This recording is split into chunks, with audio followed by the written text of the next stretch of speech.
You know what phrase makes you sound clueless in English, even if you're actually a smart, capable person?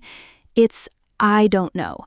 Just three little words, but they can make you sound careless, unprepared, or even rude.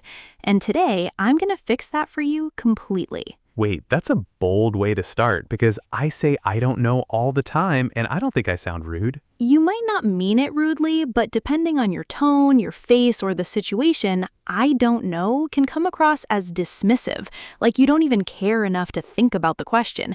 And that's exactly why today we're replacing it with six much smarter, more polite alternatives. All right, before we get into the list, let's welcome everyone properly because I feel like we just jumped straight into a lecture. Fair point. So, hey everyone, welcome back. Glad you're here with us again for another episode where we make your English sound sharper, smoother, and honestly just a lot more natural. I'm Sam. And I'm Lily, and today's topic is one that honestly affects almost every conversation you'll ever have, because being unsure about something happens constantly. So the real question is, how do you respond to that without sounding lazy or careless? Exactly, and that's why we've got 6 smarter responses lined up for you today. So, Lily, why don't you kick us off with the first one? Sure. Number one is, I'm not certain. Let me look into that. And this phrase works so well because it does two things at once. It admits you don't have the answer right now, but it also shows that you're willing to find out. That's such a good point because I don't know just stops the conversation completely, but let me look into that actually keeps things moving forward. Exactly. Imagine you're at work and your manager asks, do we have enough supplies for next month?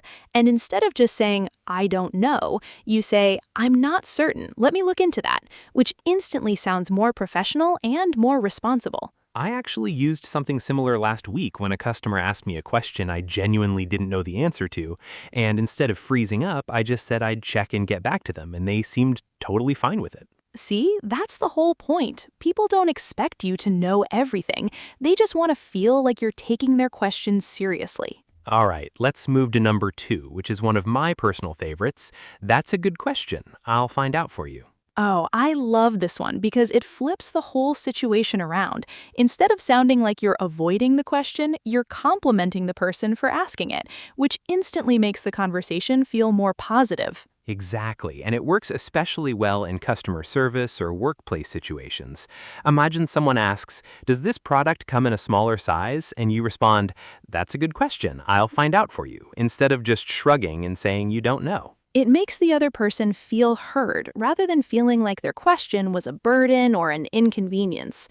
Speaking of burdens, Lily, remember that one time you told our boss you had no idea about the schedule and he just stared at you for like 5 full seconds? Don't remind me, that was genuinely one of the most awkward moments of my life. And honestly, if I had just said, that's a good question, let me check the schedule, it would have completely changed the mood of that conversation. Lesson learned.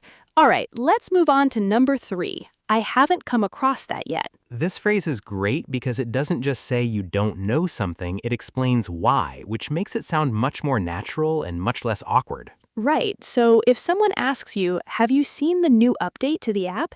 Instead of saying, I don't know, you could say, I haven't come across that yet, which shows that it's simply new information to you, not that you're careless or unaware in general. It's a subtle difference, but it changes the entire tone of the sentence, because I don't know can sound permanent, like you'll never know, but I haven't come across that yet suggests it's just a matter of time. That actually reminds me of an interesting fact.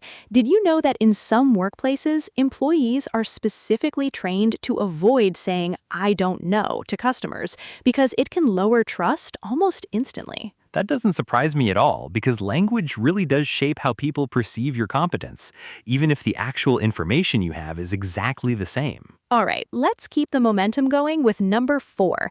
I'd rather not guess, but I can find out. This one is perfect for situations where you genuinely don't want to give false information, because guessing incorrectly can sometimes cause more problems than just admitting you're unsure. Exactly. Imagine someone asks you, "Is this medication safe to take with coffee?"